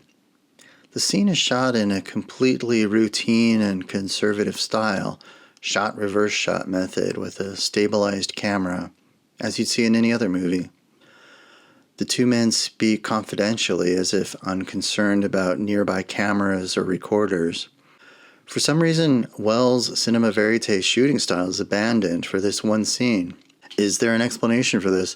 I can't say for sure, except that the film is clearly about the breakdown of movie-making traditions, and as the film approaches its climax, Wells may have simply found this a mischievous way to show himself straying from his own rules. Either that or its break in the film's own logic just didn't bother him at this point. One of the things that continually amazes me about this film is that not only are the visuals constantly stimulating, but the script itself is incredibly bold and experimental. I don't know of any other film that has this kind of machine gun-like dialogue that isn't there for the purpose of either joke-telling or back-and-forth communication. Most of the time, people are just spouting off little quips or else gushing out a ton of exposition. I mean, the film is almost non-stop verbal exposition, which is normally considered a huge no-no in movies. But by being so chopped up, it really simulates the experience of a party where you don't know the host and you just keep passing through conversations where people are talking about him. So I want to make sure I cover the origins of John Dale before we get to the film's grand finale. This is a story element that has been pretty hard for me to research, and my observations really just come from my own watching and reading about various films, rather than from any material written by others. If you saw the documentary They'll Love Me When I'm Dead, you know it tells a very compelling story, but there are some things I would quibble with. Some of the interviewees are pretty smug in declaring that this film is far more autobiographical than Wells ever admitted, almost to the point where there's no fiction in it at all. I think that's incorrect, and the filmmakers never challenged that assumption, nor addressed the central plot issue in this story that puts everything in motion and drives Jake Hannaford to suicide, and that's the John Dale character. Now, I haven't read every Wells book. I probably haven't even read a majority of them, but I've never come across any anecdote or rumor that Wells was ever so obsessed or infatuated with one of his actors, male or female, that it compromised one of his films. He directed his own wives and girlfriends several times, and those films were completed and released. And looking at this film specifically and Wells' relationship with the actor Robert Random, well, it doesn't appear that he had any special regard for him at all. As soon as Random was done shooting his scenes in 1970, he never heard from Wells again. Random did call and visit later, looking for an update on the film, and Wells was cordial but basically didn't think that Random deserved any special consideration. I believe there are big chunks of the drama here, namely Hannaford being an expatriate hoping to make a comeback, and the strained friendship between he and Otterlake, that obviously parallel Wells' life, and I think he was brave to include those things because they were relevant. But everything else, as with all his other films, came from Wells' fertile imagination and his observations about things going on in the world. I did mention the matador Antonio Ordonez earlier, the presumed object of Ernest Hemingway's unrequited love. Ordonez was a handsome young man and also good friends with Orson Welles, but while Jake Hannaford has a ton of Hemingway in him, there isn't much about Ordonez's personality or situation that seems to have made it into John Dale. Ordonez was neither a mentee nor any kind of subordinate to Hemingway. He merely tolerated the older man's flattering attention. He didn't need anything from Hemingway and had no reason to please or manipulate him. So the most obvious name that comes to mind is James Dean. First of all, the names are deliberately similar: John Dale, James Dean. The photograph of Hannaford's wrecked sports car on a desolate highway immediately makes you think of Dean's violent death. The notion of morbid fixation on death by idolatrous fans correlates to Wells' original idea to compare the spectacle of the bull ring to the movie business. Like Dean, John Dale is a mercurial, capricious, somewhat androgynous, and possibly bisexual young actor. During the making of Rebel Without a Cause, director Nicholas Ray initiated an extremely intimate and not terribly professional relationship with Dean, and some biographers are convinced that it was sexual too. Ray was inconsolable after Dean's death, as they had planned to continue working together. Even decades later, Ray spent much of his time answering questions about his memories of Dean. I would say Dennis Hopper and possibly Peter Fonda have some influence as well. The film within the film is significantly responsive to the massive success of Easy Rider. Like Hopper, John Dale has medium long hair and is introduced on a motorcycle. I also think that Mark Frechette, the male star of Antonioni's Zabriskie Point, could have had some bearing on the Dale character. There's no doubt that Wells saw that film, since he seems to be mocking it pretty directly in this one, even down to shooting at a house built into the mountain, like the house in Zabriskie Point, and located just down the street from it in Carefree, Arizona. However, I don't know if Wells was aware of the film's production history. Like John Dale, Frechette was a non-actor cast for the film, basically due to how he looked. He and Antonioni immediately clashed, though, and Frechette walked off the set at one point, though he did return after a few days. If somehow Wells heard this story, it undoubtedly would have delighted him, and he wouldn't have been able to resist incorporating it into the drama of Hannaford and Dale's interaction. Incidentally, the female star of Zabriskie Point, Daria Halprin, went on to marry the ubiquitous Dennis Hopper.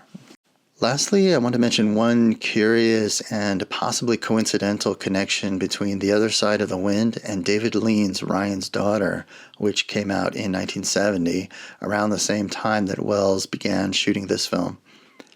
In this case, I don't have any reason to think that Wells was aware of what went on behind the scenes, but I do just find it fascinating that the young star of Lean's film, Christopher Jones, also had a stormy experience with his much older director. Jones, by the way, was married to Susan Strasberg, Julie Rich, in this film. Furthermore, the famously controlled and reserved David Lean apparently cast Jones without auditioning him for no other reason than because Jones was a dead ringer for James Dean. Naturally, the two clashed on set, and Lean hated Jones' voice, but instead of keeping him mute, like John Dale, he just had him dubbed. In any case, the backstory of John Dale is ultimately one of several mysteries that this film loves to tease us about without ever providing a clear explanation. We just saw Hannaford slap the crap out of Julie Rich. This was one moment that Wells scripted to be shown through still photographs and audio, as if the incident happened so abruptly that the cameras couldn't catch it. Hannaford's loss of control literally scatters the crowd, and the media people race to be the first to spread the news about the old man's breakdown, his scandalous secret, and his mess of a film. Loyal to the end, Billy screams to the fleeing crowds, "Before you can put all this stuff together, we'll have our own movie, a real movie." Whatever these people are shooting footage for, it's not going to result in, as Billy says, a real movie. Emerging from the quiet mist at dawn is none other than John Dale, the Dorian Gray-like architect of Jake Hannaford's defeat. As written in the script, Dale wasn't going to be here at all at first. Brooks Otterlake is the one who returned to the house early, put on a wig from one of the Dale mannequins, and used his mimicking skills to trick the drunken and exhausted Hannaford. That version certainly gives Otterlake a bit of well-earned vengeance, but I do prefer the way it is here. We know Dale is real since he arrived before Hannaford and explored the empty house, but he still seems like an apparition in the morning light, still as mute as when he was being directed by Hannaford. Why is there a ticket booth outside Hannaford's house? That's what I want to know. What is Dale doing here, by the way? Come to collect his pay or to make peace with Jake? We'll never know. Hannaford asks him if he's too scared to get in the car, calling him chicken, just like James Dean's bullies in Rebel Without a Cause. Hannaford doesn't tell Dale that the car is his bonus for acting in the film, choosing instead to drive off to meet his fate. And now we get to the movie's haunting final scene in which the last fragments of Hannaford's unfinished work are eerily left playing to an almost empty venue. If a film is never seen, is it really a film? Some critics and viewers had a problem with the depiction of Oya Kodar's character.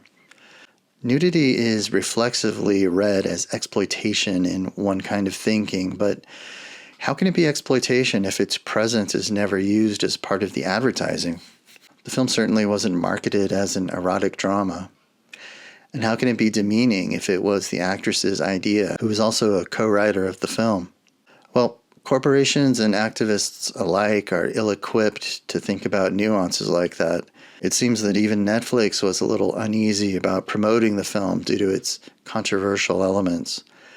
Oh well, I guess it's good they didn't bother to read the script or anything before investing all that money in the film's completion, because at least we have it now. I honestly don't recall if any major reviewers ever addressed the film as a feminist work, because that's certainly what it is, there's no doubt in my mind.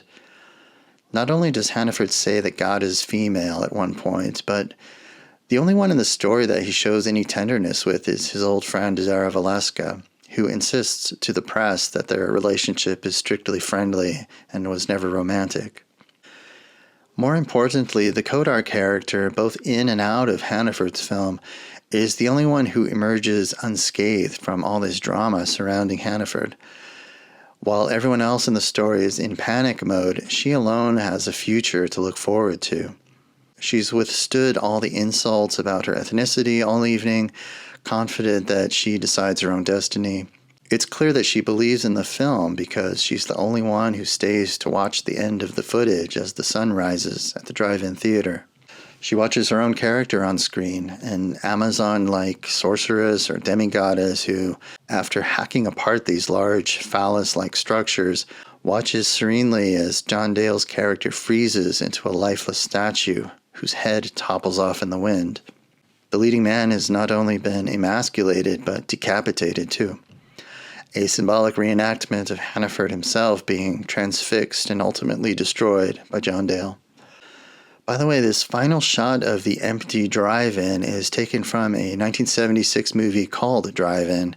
I just happened to put it on one day and recognized this shot. One of the most common complaints that I've seen from casual movie viewers is that this film is off-putting to them because it doesn't seem to be the work of the same man who made such stately and classic films as Citizen Kane and The Magnificent Ambersons. That's understandable, but I think you can see bold experimentation in both those films and in all his work since the 40s. It's also important to see the evolution of Wells' shooting and editing methods. For example, if you look at the scenes of Joseph K. running through the caverns and corridors in The Trial, or the battle scene in Chimes at Midnight, you absolutely see this kind of aggressive, jagged cutting that makes up the entirety of The Other Side of the Wind. I see this film as the climax of Wells' pursuit of cinematic apotheosis. He's really pushing the limits here, as if trying to find out how far the art form can be expanded before it becomes something else.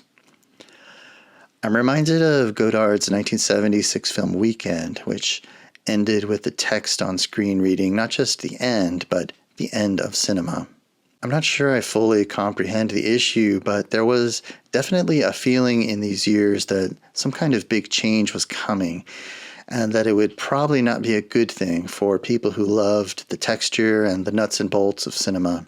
The cameras, the moviola, the celluloid and the sprockets of the film strip, the light beam that reaches out from the projector to the empty screen. That change did eventually come, of course. In the 21st century, few films are actually shot on film. We still call movies films, even though they're not shot on film. And strangely enough, much effort is made in editing software to recapture the look of film grain, as if we can't accept that the medium is really gone. This is why cinema is sometimes called the art form of the 20th century, because, as Paul Schrader and others have observed, although films are still and probably always will be made, they're not as important or meaningful since they're just one of many video formats that are consumed as content on phones and tablets. I believe that Wells did foresee a lot of this. In one of his taped interviews with Peter Bogdanovich, he remarks that it's absurd that the film reel is contained in the camera, and eventually the camera will just function as a kind of electric eye.